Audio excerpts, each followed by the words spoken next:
So I turned 40 a few months ago. And while the last few years have definitely had plenty of challenges, at this point in my life, I feel so much more confident in myself, in my decisions. I feel more content with the way I'm living my life. And so much of that is because of the lessons that I learned during my 30s, which I feel is my most transformative decade so far. And since my 30s taught me so much, and so many of these lessons were learned the hard way, I thought it might help to share some of the lessons and life advice I've gained so far with you.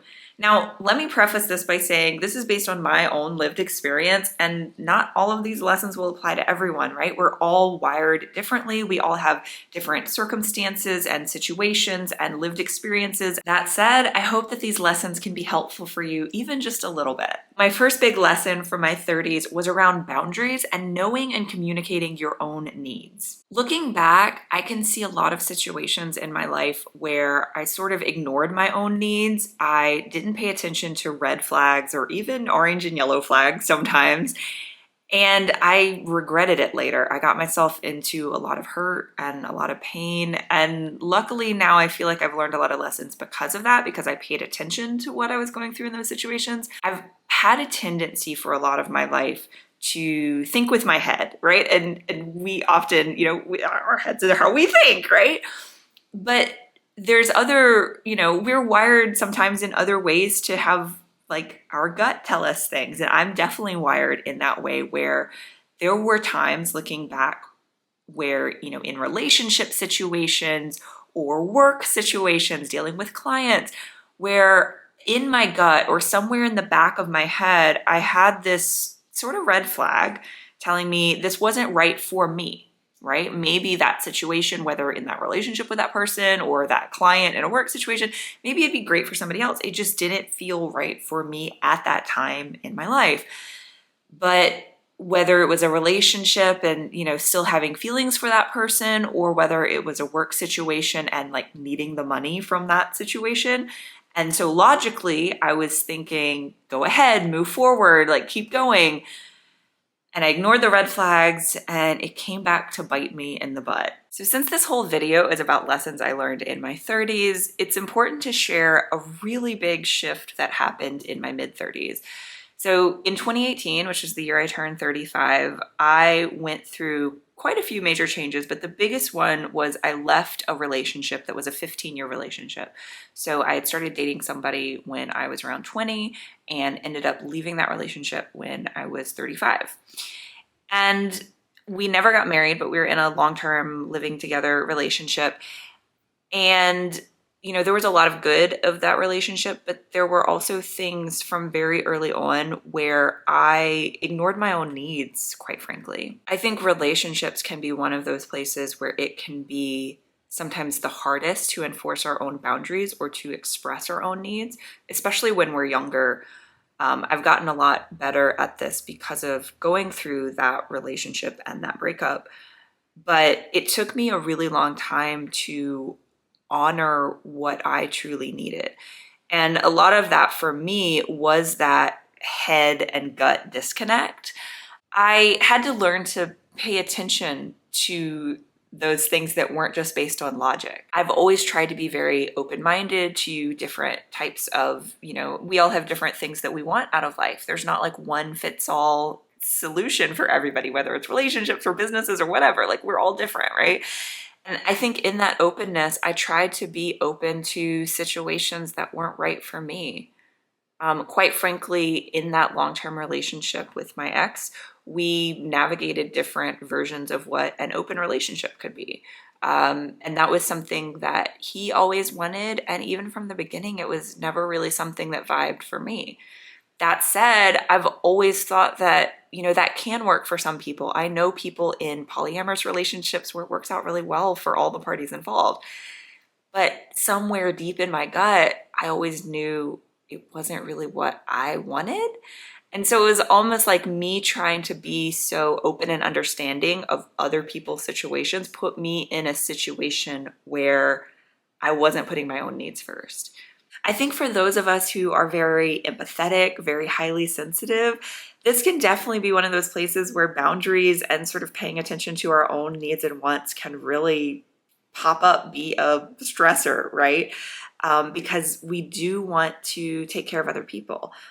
For those of us that are, conditioned and brought up to want to be caregivers, a lot of us, like as women, are trained to we're supposed to take care of other people, right? And so a lot of times we don't put our own needs first. But that whole thing about putting on your own oxygen mask before you help somebody else, it's so true. And the more that I've leaned into taking care of myself first and really honoring what I need and want, everything else gets better. And it also helps me show up better for other people. When I truly take care of myself first and honor my own boundaries, it absolutely helps me be a better giver, provider, friend, mentor, partner for other people. So my second lesson is around the sunk cost fallacy. And it's kind of building on this boundaries and paying attention to what you need. The sunk cost fallacy is basically this idea where you've already invested a lot of time or money or resources or emotions into a situation.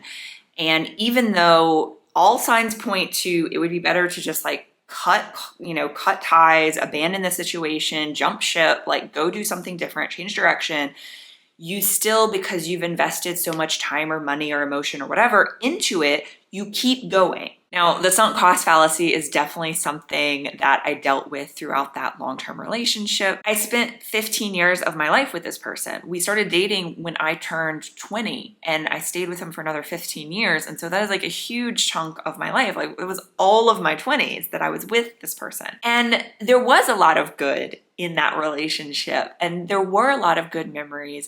And as time went on, that sunk cost idea or that feeling of having invested so much time and energy and emotion, it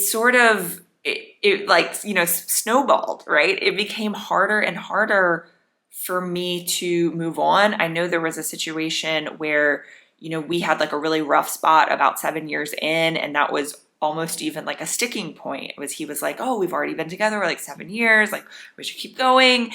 And there's a part of me that agreed with that at that time. And so we did keep going. But I've also learned in situations since then, more recently, that it's never too late to change direction. And if all signs, whether that's your gut and your emotions, your heart, whether it is running the numbers financially telling you to change direction, it is never too late. There is almost always a way in which you can change direction if that is really what needs to happen. Last year, just over a year ago, my current partner and I, who is amazing, we experienced a crazy, a lightning struck our apartment, right? So lightning struck our apartment, we're fine, everybody's fine now, but we were temporarily living with my mom for about 9 months because we were trying to figure out what we wanted to do next. We'd already been considering moving out of New Orleans where we live, and we were like, well, this lightning strike happened and ruined our apartment. And so maybe this is an opportunity telling us to move somewhere else to do something different. And so we're going through the recovery from this pretty traumatic incident. I had contemplated, buying a house. I just turned 40, right? I'm in this time in my life where society tells you buy a house, get a mortgage, settle down, blah, blah, blah, blah, blah. And so we're staying with my mom. My mom's, getting older, and I wanted to be close to her to help out with her things, and she has a business. And so I almost bought a house, pretty close to my mom on the Mississippi Gulf Coast where I grew up. I get to the point where we've, gotten a realtor, we've found this really amazing, super cute house. It feels really great in a lot of ways. And I'm getting carried away with the idea of this house. But I started feeling in my gut some reservations. I have often had this sort of, I don't really know if I want to buy a house. I'm not sure if that's right for me at this point in my life. I really value freedom and flexibility. And so for me, now I've realized I actually enjoy renting as an apartment renter because it just gives me more freedom and flexibility, right? There's different things for everybody. There's no one right fits all solution. And so basically we got to the point where it was really coming down to the wire. We were with this house that I almost bought a week away from closing.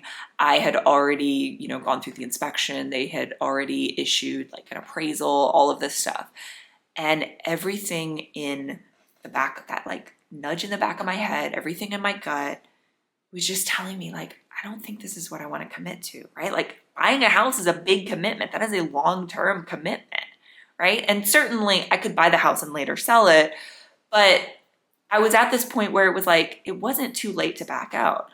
And I ended up realizing like, that's what I wanted to do. It ended up costing me a couple $1,000s, right? Because I had to pay the earnest fee because I had said I was going to buy this house and then I backed out. So there were things, it was an expensive lesson, but it was a much less expensive lesson for me to call it quits then than it would have been to go ahead and buy the house and then realize like a year or two into owning the house that home ownership was not actually what I wanted for me right now, right? Knowing that I actually value freedom and flexibility. I would rather have a landlord to call when something breaks. Like I don't really want to be focused on having to fix things in my house. That's just not something that is I find valuable. Now, sidebar, this also reminds me of a phrase that I recently learned about called mimetic desire.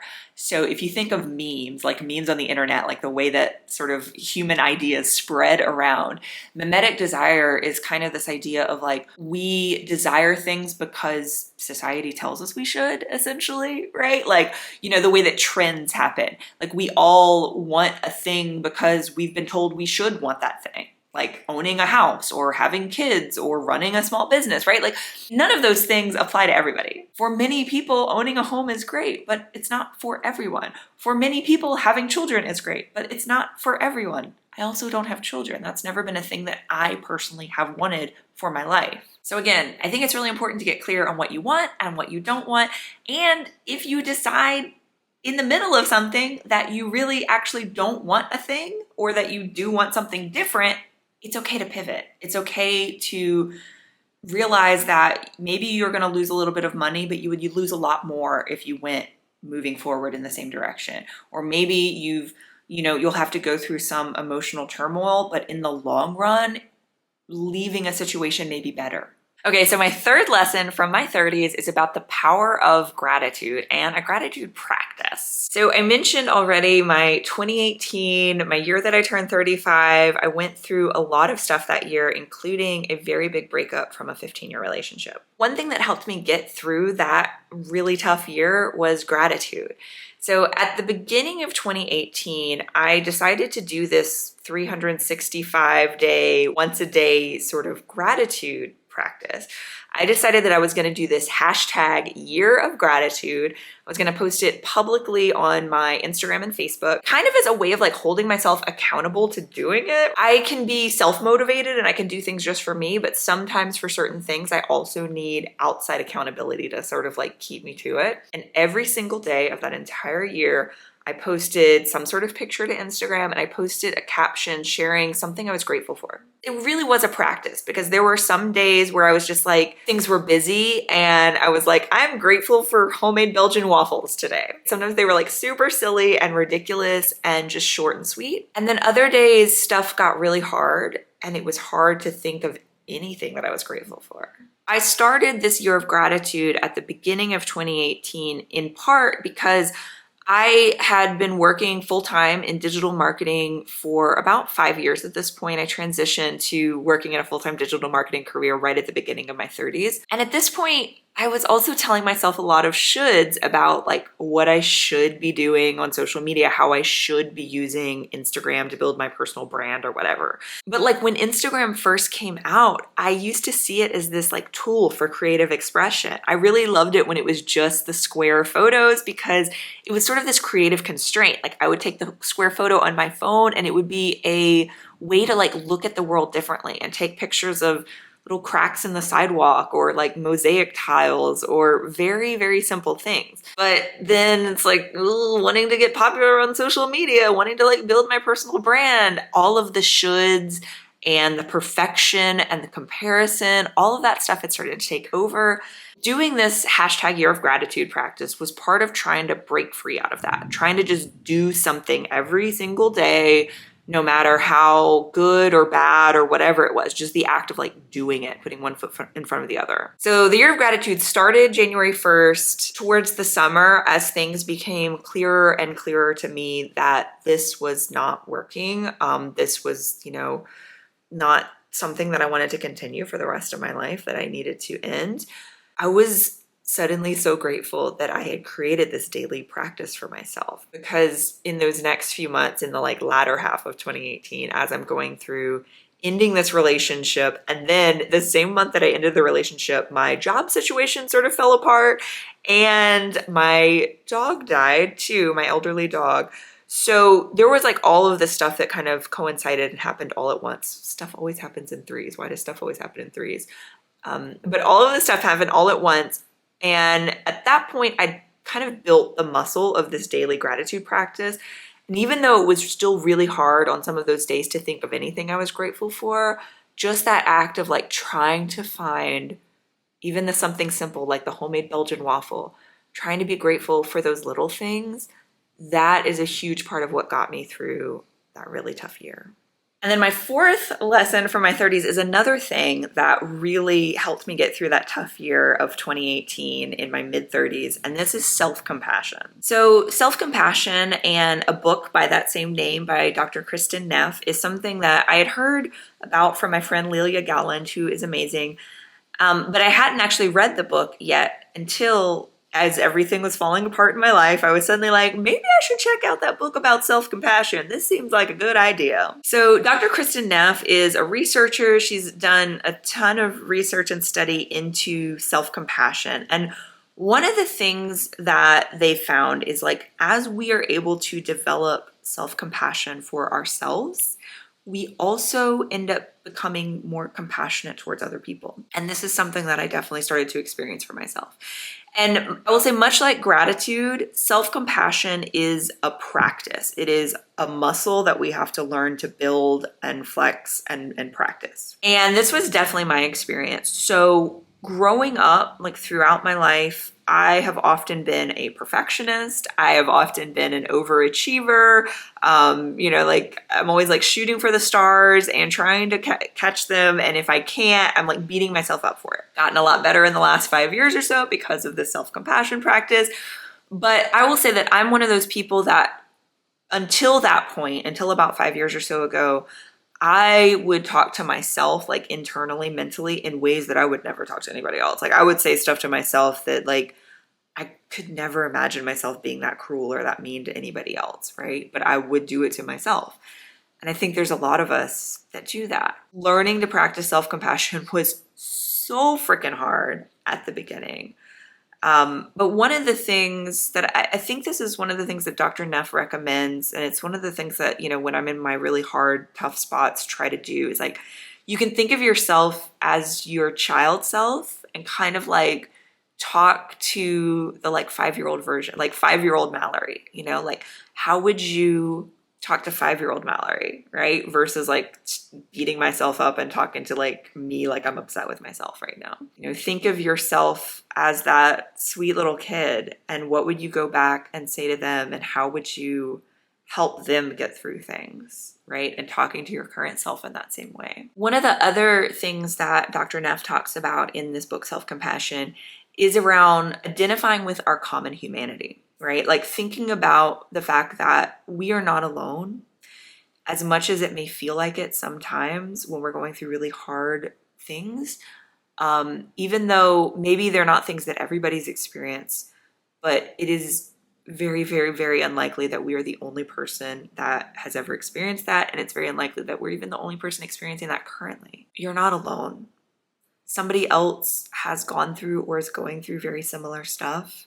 And just sort of like reminding yourself of that and knowing that like being human is hard, but we're all being human and trying to just get through it the best that we can. So another light bulb moment that I had in my mid 30s when I was going through all of this. So I was listening to an episode of this podcast called The Hilarious World of Depression. They interview a lot of different comedians, celebrities who struggle with various mental health issues. And this particular episode was an interview with Andrew Zimmern, who's the host of the Bizarre Foods show on the Travel Channel. And he's also a former recovering drug addict and alcoholic. And he said something that I was just like, oh my God, yes, like this is so true. So he said, trauma that is not transformed gets transferred. Trauma that is not transformed gets transferred. It's basically kind of another way of saying hurt people hurt people. And it was just like hearing it at that point in my life, and hearing in that way just clicked something for me, because it kind of made me realize like different situations that I was going through. I don't know who's credited with saying this, but like we're all the villain in somebody else's story, right? And just like there were people that had caused a lot of hurt and pain for me, I know I'm also guilty of having done that for other people, right? Like, unfortunately, as much as I would like to turn back time and change that, we've all hurt people and we've all been hurt by people. And there is also an opportunity that as we begin to heal ourselves and as we begin to become more compassionate towards ourselves, we can also help offer compassion to other people. We can also help other people find healing. And so that was a huge, huge lesson out of my mid-30s that I continue to learn and deepen and continue to try to practice what I preach. And I'm not perfect. I still have moments where like I'm just like, and like, we're all human. But I try to practice being more self-compassionate, and I try to practice being more compassionate towards others, and being more mindful of like, we're all in different stages of our journeys and of our own healing. And that brings me to my fifth lesson of my 30s, which is that therapy is friggin' amazing and getting professional help is sometimes so worth it. So I've been into like self-help, personal development, personal growth. Like I said, I'm like always been a super high achiever, wanted like do my best at a lot of things. So I've always been really into that sort of stuff. And so looking back, it's kind of wild to me that it took me so long to do therapy and really understand how like impactful that can be, on top of, reading about self-help or watching YouTube videos and stuff like that. So I never went to therapy until I was sort of in the end of this long-term relationship that I mentioned. We went to a couples counselor first, who we went to for a few months. And that was helpful in a way. It wasn't the right fit, right? I will say this with therapist, as with any sort of like coach or, anybody that you work with like in a deeper capacity, same with like doctors and, everything, is that it sometimes can take time to find the person who's the right fit for you, because we're all wired differently and we all have like different needs and different like specializations that we need and stuff. And so the first therapist that I went to did help in certain ways, sort of like help click things in my brain, but also just like long-term was not a good fit for me. That said, I got really lucky when I found my current therapist. I found him as a recommendation through a close friend, because I had heard her mention she had an amazing therapist, and I was like, hey, can you tell me more? Can you connect us? And so I started seeing my current therapist, who I still see. I just had a session with him yesterday. Finding these people, and I've also worked with lots of like different other, life coaches, business coaches, things like that at different points in my life for different reasons. But having people that you can talk to and share things with in a different way, and like not only like get feedback, but sometimes it's just the questions that they ask, or the ways that they kind of like prompt you to think about things in different ways. And also provide you with tools. Like my first session with my current therapist, I went to see him. I was telling him all about like where I was at in this relationship as it was ending. He gave me recommendations for some very specific books, one of which is, I highly recommend, Pema Chodron, When Things Fall Apart. If you are going through a rough time, whether it is a breakup, whether it is like loss of any type in your life, highly, highly, highly recommend this book. Pema Chodron is an American-born, I think, Buddhist nun, and she's amazing. And that book was really, really life-changing for me. With my personal experience of therapy, one of the other things that my therapist really helped me with was to sort of start to be better at recognizing those wants and needs of my own. So back to my first lesson, where I was like having trouble enforcing boundaries, having trouble recognizing like what I truly wanted and needed versus what society said I should want and need. He helped me sort of pay attention to my gut, pay attention to like what was happening here in my heart versus like what was only happening up here in my head. I have a tendency to be want to be very logical and data minded and all of that stuff. And that's great too. Like that's still definitely a part of me, but I've been able to connect more with other parts of myself that I had sort of learned as various coping mechanisms throughout my younger life to like push down. and have sort of like better been able to integrate all the parts of myself over these last few years. And a lot of that is because of working with a therapist and being able to have those like deeper, open, vulnerable conversations and have somebody who has, you know, other tools in their toolkit to like know to guide me through that. Now, of course, therapy is great, but there are lots of other professional resources that have helped me along the way. And I've also worked with a lot of business coaches over the years. I did a group coaching program around 2015, so like in my early 30s. And that was like super helpful because I got not only like feedback and coaching from that coach, but I also got that camaraderie and that shared experience with other people who were like at a similar stage of business and learning as me to kind of feel like, yeah, I'm not alone. And that's one of the things that I really enjoy being a part of on both sides. And now I'm luckily able to offer those sorts of spaces for my own students and my own programs, which is really exciting. So I'd love to know from you in the comments, did any of this resonate with you? Have you experienced some of the same life lessons? Have you experienced something completely different? Basically, if you've had a milestone birthday recently, if you turned 30 or 40 or 50, what lessons would you go back and tell your younger self? And hey, if you've watched this far, I will say this video is a little different than most of my videos. You can learn more about me at badasscreatives.com. Most of the videos on this channel are a little bit more about marketing advice and business advice for artists, makers, and creative product-based business owners. So if that's something you're interested in, definitely subscribe, check out my other videos. If you're not, if you're just here for the life lessons, I'm glad you came, and I hope that you have an amazing rest of your life. You've only got this one life to live, so live it up and do it right. Bye.